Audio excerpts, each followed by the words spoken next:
What's happening, my beautiful people? My name is Dirty Mike, and today, my friends, we're back into action.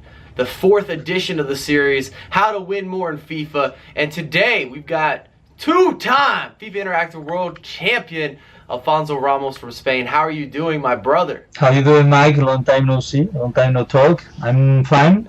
I'm glad to be here with you. Yeah, it's been too long, man. We need to catch up, grab some beers. If you guys have never heard of Alfonso Ramos, maybe you've known him from his tag Herzek, which I didn't know what that means. Does that mean something? No, you should tell me. It doesn't mean something. It was invented like 15 years ago when me and some friends were playing Unreal Tournament, the shooter. So that's didn't have any signification, any meaning. So.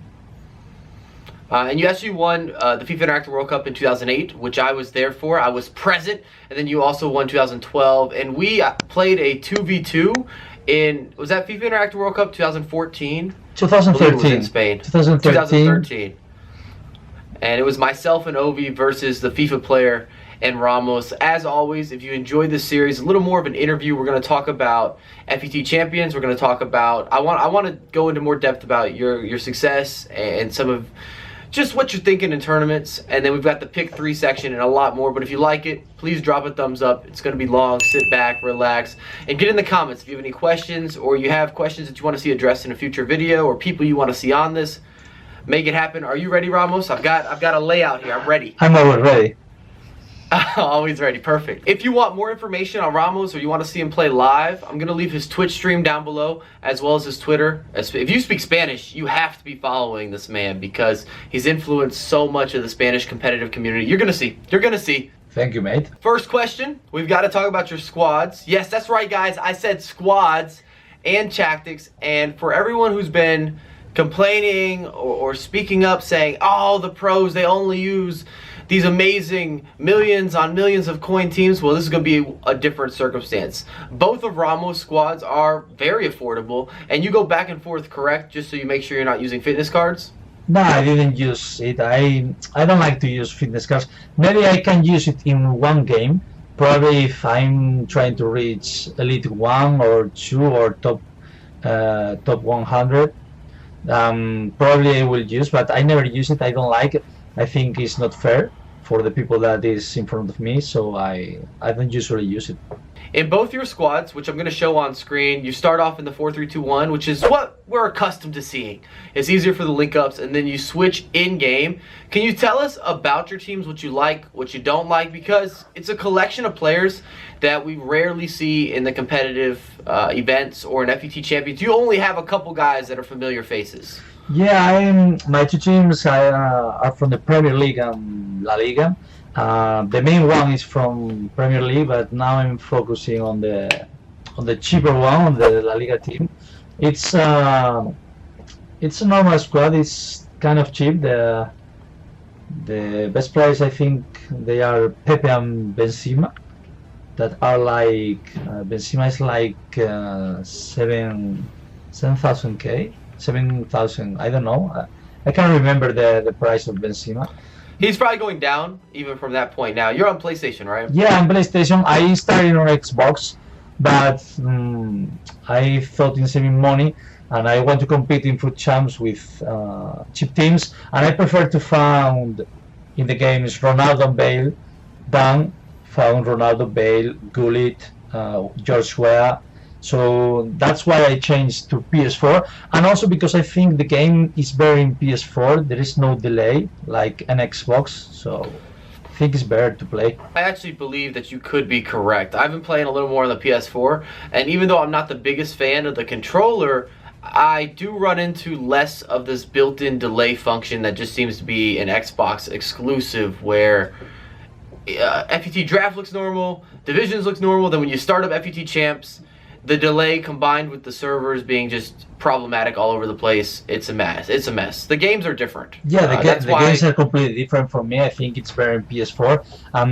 That's why I'm playing, because I think it's better. There's less delay.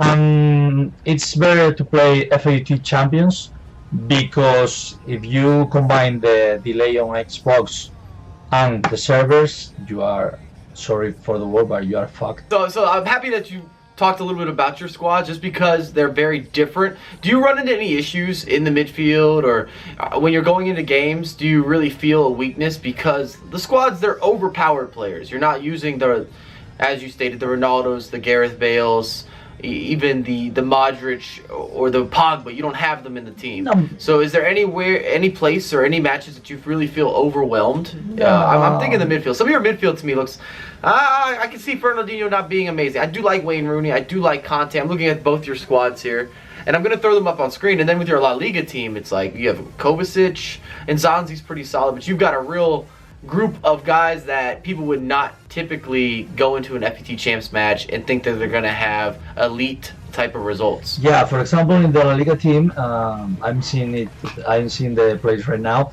I have MDIA as a left midfielder. I have this guy because it's like it's similar to Nsonsi. They are strong, not really fast, but they defend really well.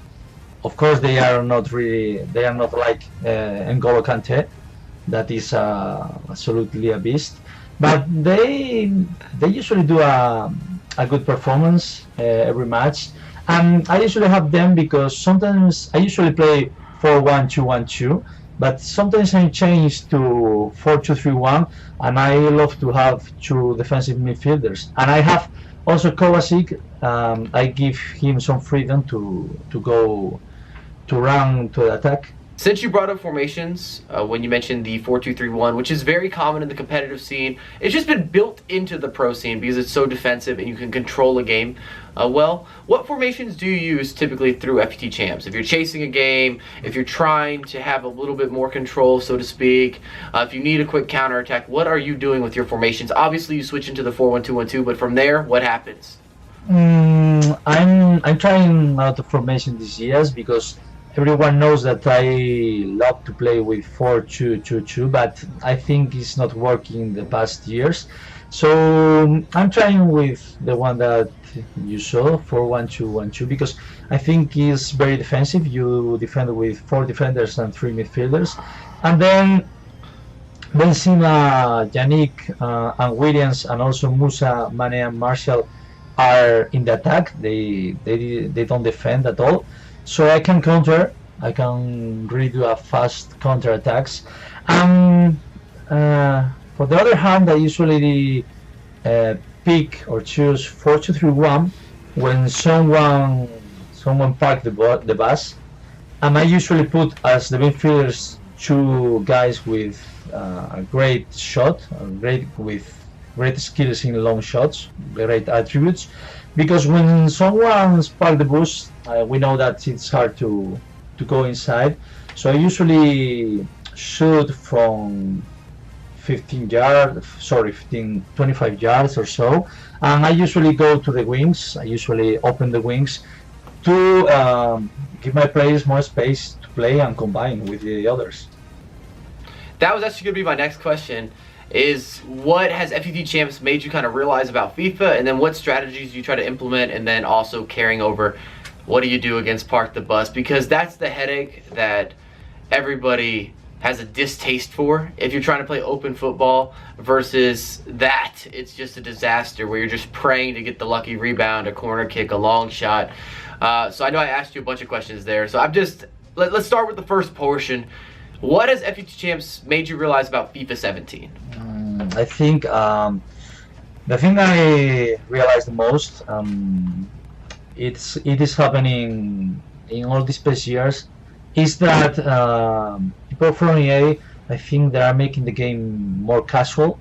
I think the game is easy. It's really easy to play. It's really easy to defend.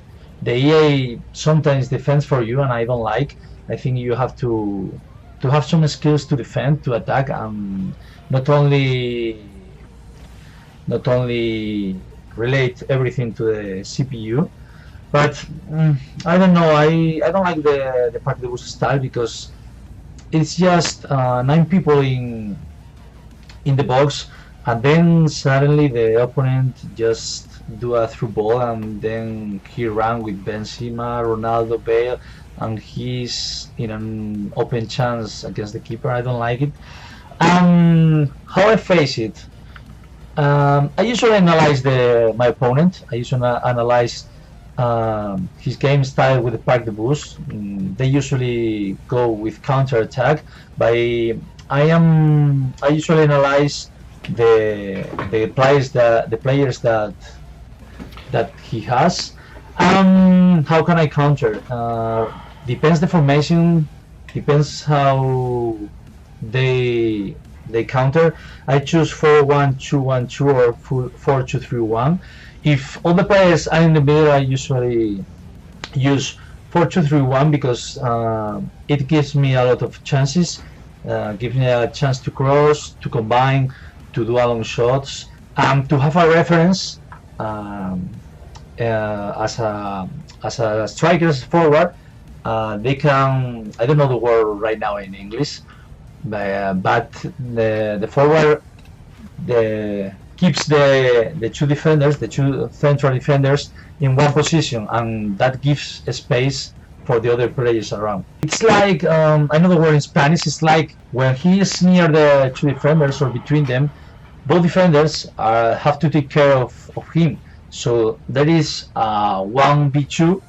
So someone in the field, in the pitch, is free, and you can combine because everyone that plays football and loves football knows that when you're attacking, your team is open, is trying to be as open as possible, to have some players in the wings, and that players give you the chance to play inside. On screen, I've got your custom tactics, which I believe are the default custom tactics in Ultimate Team outside of cover versus having offside trap. Is that all the right information? Yeah, you're right.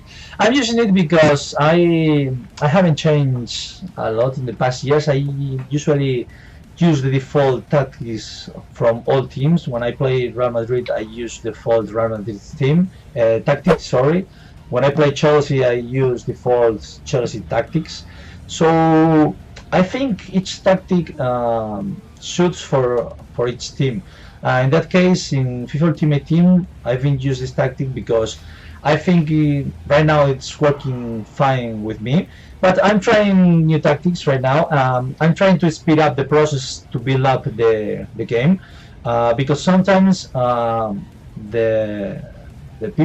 players, it's like they are getting behind, and they didn't go for attack. So I'm trying to speed up. I'm trying with some tactics with 80 speed, with less pressure, maybe 50. I have to balance it because I think if you balance, because I think August Roisemeier, Boras, and all the people that are competing are balancing these tactics, because if you balance the tactics, you can build up the game, you can counter attack, and you can do many things. Also, when I losing by 1 goal, I usually change to high pressure because it's a tactic that a lot of people in Spain usually use. In fact, Gravesen, I don't know if you know it. I think he's the best player right now in Spain. He's using high pressure and it's working fine with him. I was trying, and when I'm losing by 1 goal, I used to change defensive to balance, and then I usually put high pressure, and also works fine. I think Gorilla last year used high pressure, but I'm not sure. Well, I spoke about this with Ivan and Roisemeier, and with tactics, they both brought up a point saying they're not going to make or break you. And I also feel that we only see major tactical adjustments for those people that end up being a hoe in FIFA, for lack of a better word. If somebody has 0 for pressure and 0 for aggression and so forth and so on, or a ton of team width, that's noticeable in game. But for a lot of these balanced tactics, you're not going to necessarily notice it in a match. If you don't have the talent, the skill, the intangibles, those tactics are not going to make up for your lack of skill set or the lack of development. And I can't agree more with you in terms of the AI and EA making a casual game. I know you've met with EA a couple times. Have you ever mentioned that to them? Yeah, I really mention I think every year I mention. And sometimes they say that handicap or these things doesn't exist, but everyone knows that they exist because that didn't happen when we played in 2012, in 2010, 2008, when we play in computer or on PS3. These things didn't exist. You can win because you got a rebound, but these kind of things that if you get one chance, you will score for sure. If you try 20 shots, the goalkeeper suddenly becomes God. That didn't happen before, and that's a thing that bothered me, I think, because, well, I understand EA because obviously the company wants to sell more games, but I think they have to change. They have to do like some other games. They have to put a regular game like this. Well, if they want to help some players with less skill, for me it's fine, but they have to do a competition mode where the skill matters and not that stuff. I actually believe that most pro players will share your opinion, or just competitive players. If you put in more time, more grind, you learn these intricacies, you want to see that advantage, and it does hinder your motivation to play the game when you don't see the skill gap or you're dealing with handicapping. That's why you're seeing so many bronze bench squads at this point. If you have any questions about bronze benching, put it down below. People don't want to take any chances, basically. And you brought up the FIFA Interactive World Cup, which you've won twice, which is amazing. And contrary to other pros that take part in so many different events throughout the year, you're not really one of those guys, and I think it just deals with time. But you will invest heavily into FIFA Interactive World Cup, but I might not see you at, for example, DreamHack just happened. You're not traveling to that, and you won't go to a bunch of other events. You really focus on FIWC. Why is that?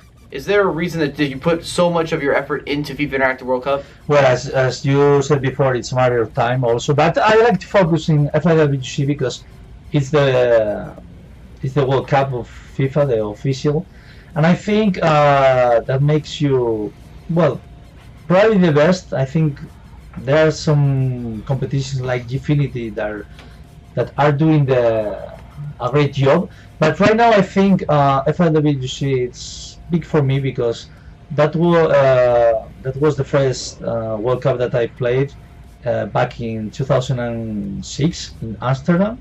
I don't know if you were there.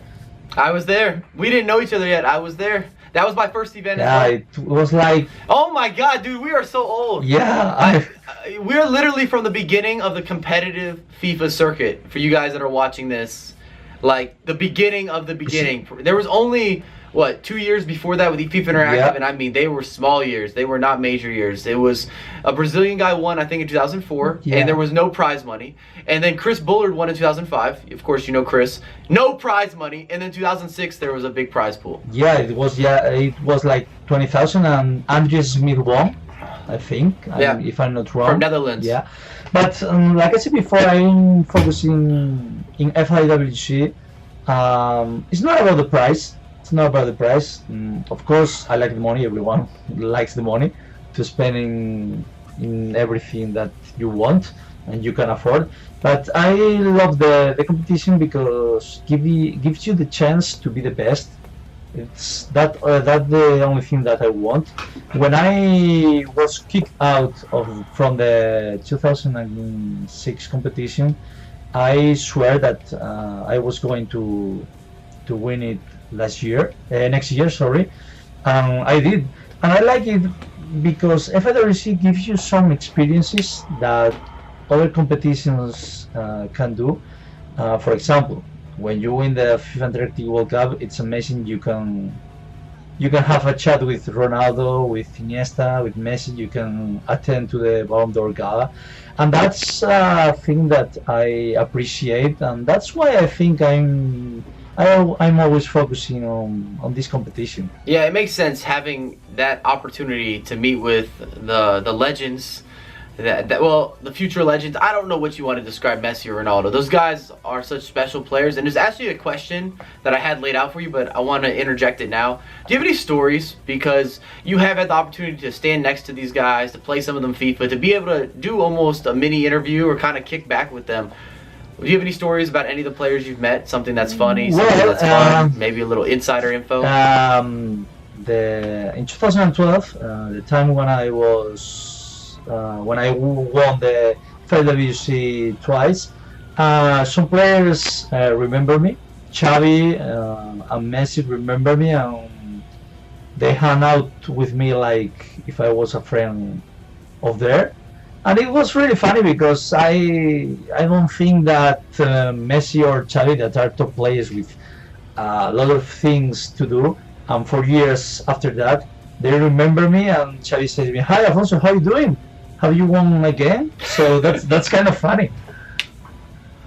No, absolutely, man. Do you actually communicate with them then outside of just the time? No. I communicate with some players. With Jose Enrique, I think Obi record a game with him this week, and I usually play a lot with Azpilicueta from Chelsea. He's a good guy. He's a really good FIFA player, and I usually play with him. In fact, he invited me to watch one game in the stadium, Spain team against I didn't know, it's like a lower team, a lower national team. I can't remember. I think it was Slovakia, probably, but I can't remember. He invited me, so I chat with him. We play some games, and he's a nice guy. And everyone that I've met, it's a nice guy. Ronaldo is a really nice guy. It doesn't.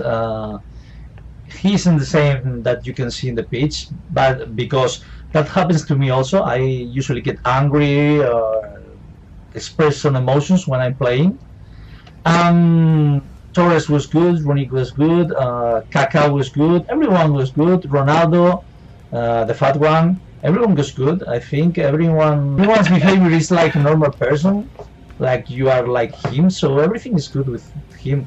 They are regular person, they are kind, very kind. So it was really nice to see them and to hang out with them and to share some opinions. No, I believe it. I had to ask because it's just one of those experiences that will last you a lifetime. That is something that FIFA Interactive World Cup gives you that no other tournament is able to provide yet. I mean, things could change because money is money, but to be able to attend the world event basically and meet all these people and be able to stand next to them, take pictures, have a conversation, money often can't buy you that. If you wanted to book Ronaldo out for a meet and greet, good luck to you. It's going to be a different feel anyway. It won't even be natural there because it's like a paid gig. It just wouldn't be what you want to do. And following up to, I guess, some of the information about FIFA Interactive World Cup, and then we talked about, of course, the players. Do you feel that you've influenced the competitive Spanish scene in terms of the growth? It's always been a strong country in terms of FIFA players, but do you feel that you've impacted how many people look to go into the pro scene or look to be in the competitive scene? Probably. A lot of people start to follow FIFA and start to play competitive games when they saw that some Spanish guy have won a World Cup.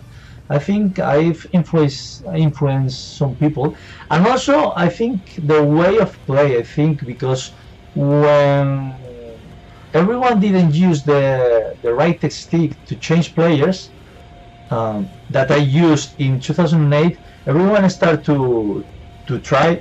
I think when I compete, when I won the first time, I was changing players with the right stick, and no one does. And that gives me some advantage to win that tournament.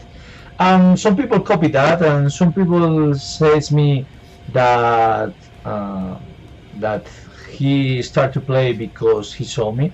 I think I'm very proud of that because influence other people to play, to do what they love, and to give him the chance to live some important stories, to give chance to try to meet players with the tournaments. I think it's very beautiful. No, absolutely. I was just wondering if you were able to see that influence being from Spain, and we've had a lot of influx of different players. I actually commentated over, I believe his name is David. He's representing Valencia, Spanish player, over some of his pro matches, and I just see a lot of different players coming out of the woodwork. Some are long-term players, not quite as old as us, and then others are obviously kind of new. And I'm like, who is this guy? He's playing great. David, he's a very good player. I faced 3 weeks ago, I think.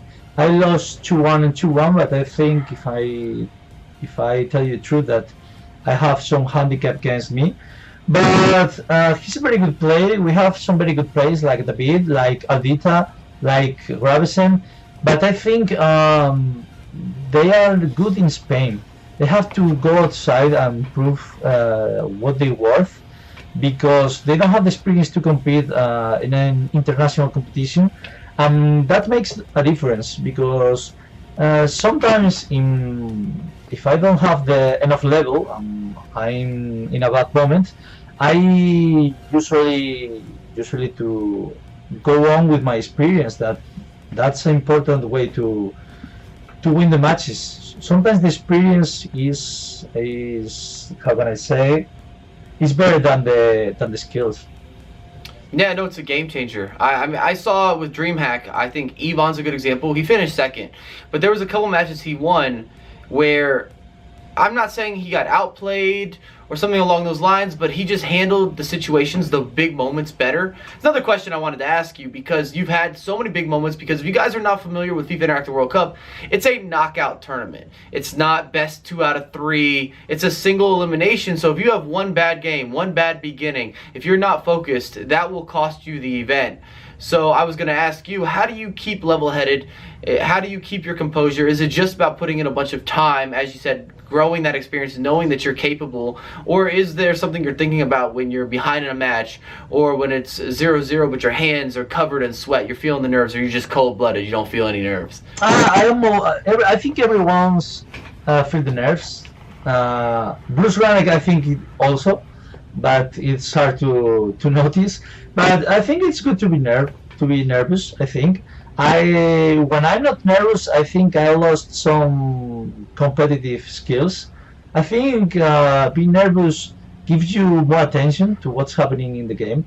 But I usually handle with this because I only focus in the game.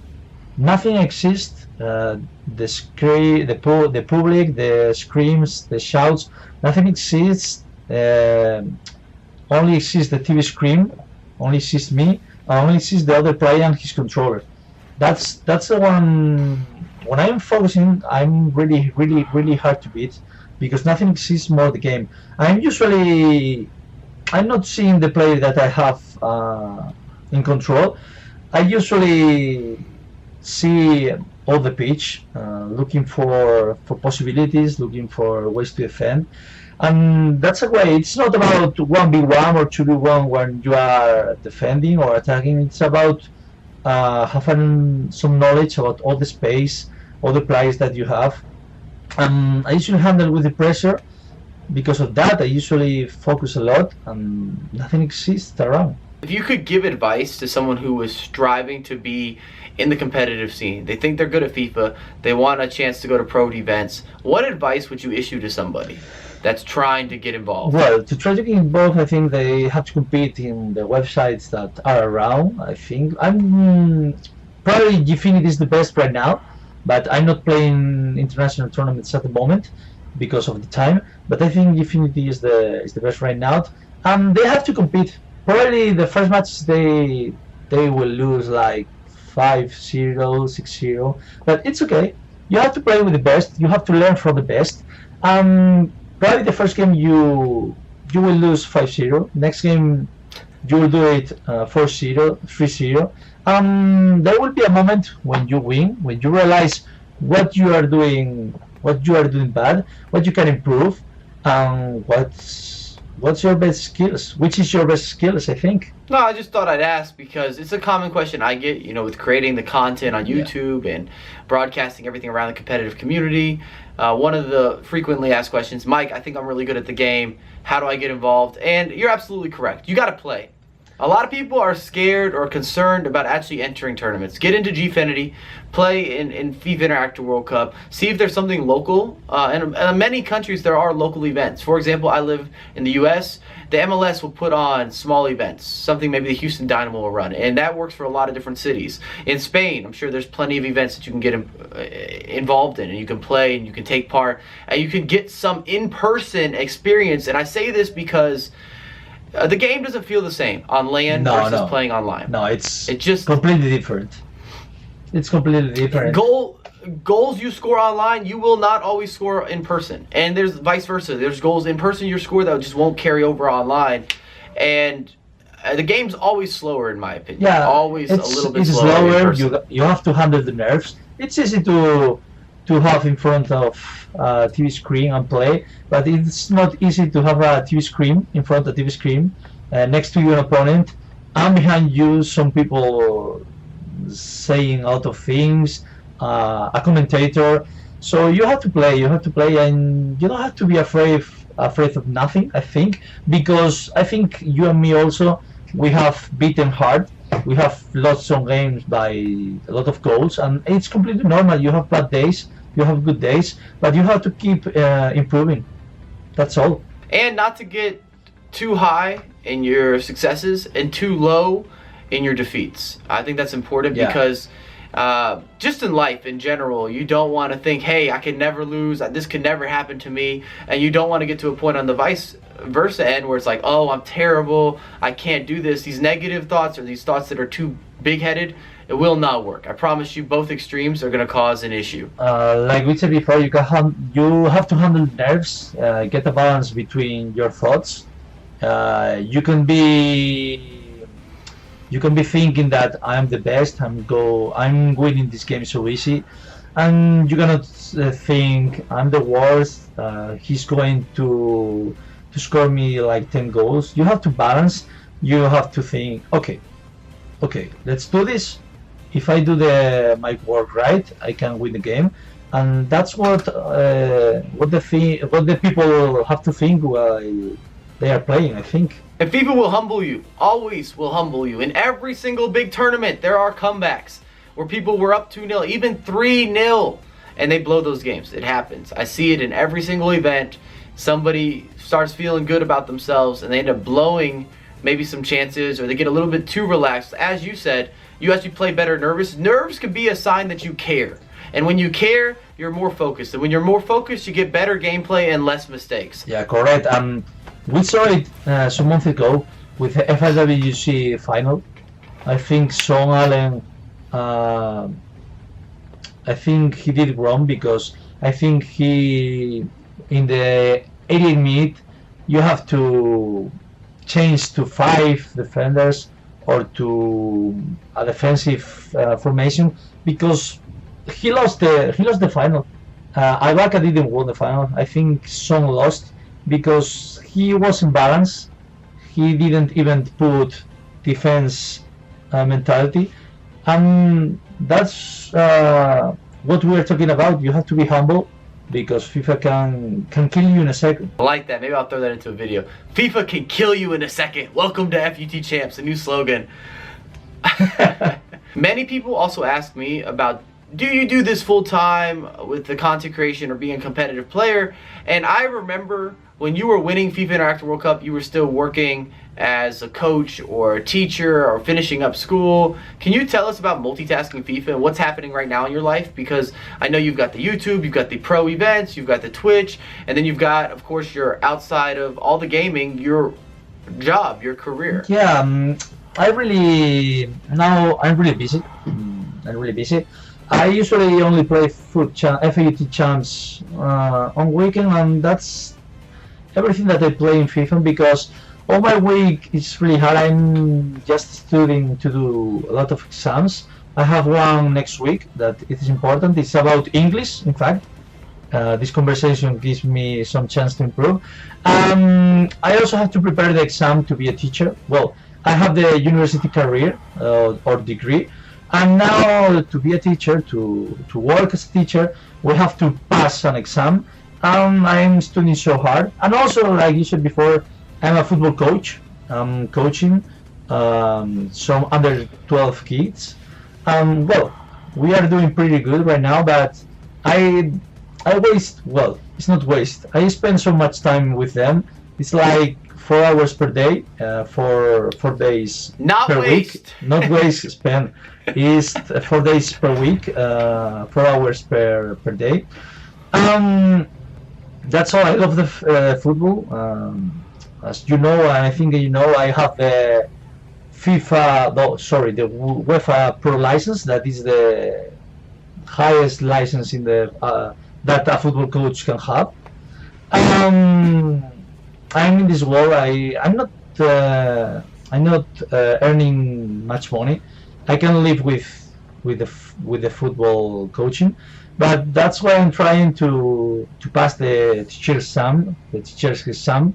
I'm a physical education and elementary education teacher, so I'm trying to pass the exam to get a job. And when I will get a job, I think I will have more time to come back to the competitive scene and to try to win it again, the FIWC. That'd be crazy if you were able to do the 3P. You guys don't realize sometimes how hard it is to win a FIFA Interactive World Cup, because outside of all these great players, it's then the single elimination when you get past that group stage. So it's just one error, one slip up, one mistake. It'll cost you everything you've been working for throughout the year. That's why there's so much pressure. And I want to end on a little more of a fun note, especially since your squads are cheaper. Last episode that I did with Roisemeier, people loved the pick 3. And the pick 3 is where you're going to pick one attacker, one midfielder, and one defender that are 10,000 coins or less. If you're going to put them into a squad, these are your choices, these are your go-tos, your overpower. We're going to do the cheap edition with you, because you haven't been using that many expensive players in your squads. So you're on the clock. So one attacker, I will go with Iñaki Williams. He's really fast. He has four star skills. I think he's really good. With the midfielder, I don't know right now the name. I'm going to search it in the game. It's a midfielder from Everton. It's like Barkley? No, it's like 75, 76. Let me 1 minute. Not McCarthy. He's going to be higher rated than that. No, it's a Wedge, I think. It's Wedge. It's 76. Midfielder is like a mini Kante, a small Kante. It was good for me in the beginning. It's like 700 coins, and it's cheap. He is 74 pace and 78 defense and physical. So I think it's good. I can't believe that choice. Okay. Oh my god. It works good. What a random choice. All right, well, give me the defender. And the defender, probably I will go with Cavacelle. It's from the Premier League also. I don't know the team. Let me check. Let me find the guy. It's Christian Cavacelle. He's 76. I also use in my previous squads. It's right now. It's 1,300. It's like it's a central defender with 78 of pace, 76 of defending, and 81 of physical. And it's really tall. It's 187 centimeters. So it's good. About 6'2". Good. I think everyone can compete with these cheap players. The problem is when you face Ronaldo that it's almost impossible to stop. But you can do a really good team with only 10,000 coins, I think. Well, now the prices are down on a lot of different players, so you can put together a squad that could work for you. It depends on the matchups. It truly depends on what kind of opponents you're going up against. You're on the PlayStation, maybe people are using more cheap teams, but on the Xbox, this past weekend, for example, I didn't face a team that was less than probably 400,000 coins. Like that was the minimum. When I started on Xbox, and I also played with a cheaper team that I can tell you now because I have it. Well, with the Premier League, I play with Joris because I packed him. I play with Alberto Moreno and Bellerin as fullbacks, Cavacel and Smalling as central defenders. In the midfield, I have Kouyaté, Fernandinho, and this guy, Weye.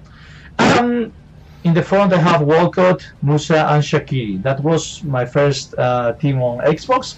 And the second team was even crazy because they are too bad. Probably they didn't cost even 5,000. I don't know. It's like Shiriwo in the goalkeeper. It's like a team. Digne as a left back. Who is this guy? I didn't know the name. Jaume Costa that is how can I say, a left back as a central defender. Also Abdenur. What's the name of this guy? Michel Macedo as a right back. In the midfield, I have Enzo Perez, Casemiro, and Beñat. Then it's Koke, and in front I have Bakambu and Ben Yedder. And I did like 32-8 with this team on Xbox 3 weeks ago or 4 weeks ago. So I think people can compete with them, but obviously you have to have some skills to do it. Absolutely. I mean, there's ways to make it easier, and then when people start getting tilted or triggered, which I believe that this is something you avoid very well, but it's easier if you're on a stream or creating content or you're playing too many games in a row. Because at the beginning of FUT Champs, it was so many games. Remember, it was 40 games in 48 hours. You were going to kill yourself during that period. So if you're using a squad that's cheaper and you're not playing well, oh goodness, just expect some suspect results. But we might have the cheap guide here with Ramos. I was surprised when you showed me some of the teams you've been using, because mostly when you're looking at the pros, they put so much money into the game that they have these extreme premium teams. Like even myself, I've sold my team at the moment. I'm just thinking there's going to be some sort of market crash, but it hasn't really happened yet. But I'm at like 3.5 million coins, so I have the ability to buy a lot of the larger name players. But on the Xbox, I just feel like if you can't afford a legend, you're putting yourself at a disadvantage, which you might be doing unless you are on the good end of maybe some handicap action, because there are times where your players just don't feel like they're on the same page. The game before, everybody was playing premium quality. The game after, you hit the post 4 or 5 times. But thank you so much for coming on. Are we going to get any football videos on your channel soon? I want to see you put up some football stuff now. You're working as a coach. You're premium. You've got the top license. I've got expectations. Well, the problem of the football videos is I have to contact with the parents of my children, because there are some laws that you can show the faces of the guys in the videos. I would love to do a channel with I show my training style, my sessions. I will love that, but right now it's hard. We don't have a place to put a camera to record it, but I try. I love the way I'm doing the things. I love the way to do exercise, to try to do different things every session. Probably I will open a YouTube channel only about real football, because I love it. Well, I don't usually do skills because I was I was just about to ask left winger. Well, when I was younger, I was left winger, but with the time I just go to the defense side. Right now I'm playing as the central defender or as a left back because I left-footed. The qualities that I have is that I'm really fast. If you see a photo of me, you think you can be fast. But I have some records in 15 and 100 meters where I live. I'm really fast.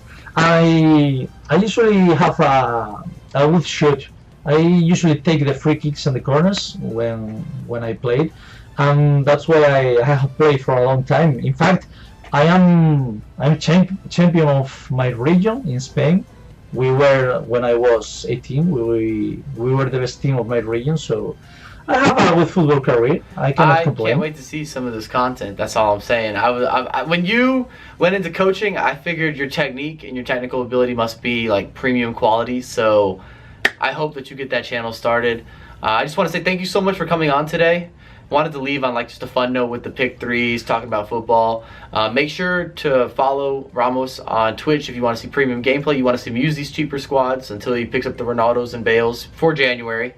And then I'll also leave his Twitter down below. Do you have any wise words for him, my man? Thank you for having me here. First of all, I want to say sorry for the viewers, but because I'm trying to improve my English and probably don't understand, or I make some wrong mistakes, but I think I did pretty decent. I'm glad to be here with you. No time without speaking, only on Twitter. And I love to have these chats with people that I met a lot of years before. It's good to be in contact with them, with a lot of friends like you, like Obi. That's why I love this game, the opportunities that can give you to meet fantastic people. Like hey, I'll tell you what, next time I'm in Spain, we're going to play some football. Deal? Okay, perfect. Deal. All right, because I'm going to make a trip over to Europe here soon. And if I can pop into Spain, I'm going to call you. We're going to put together something. We're going to find out how good that left foot is, all right? It'll be on my channel. Okay. We can broadcast it on my channel. Perfect. But I'll have a lot more content coming for you guys ASAP. Remember, if you enjoyed this series, to drop a thumbs up. I know it's long, but I just feel like when you do more of a conversation piece, I'm able to get so much information and then also showcase some of the guys that have been around the competitive communities for so long. It's as if a lot of people don't realize that competitive FIFA lasted for years before this, because this year has been the year of exposure with FUT Champions and EA putting money and just backing the competitive game modes. But that wasn't how it was when you're talking about 2007, 2008, 9, 10, so forth and so on. But until next time, peace.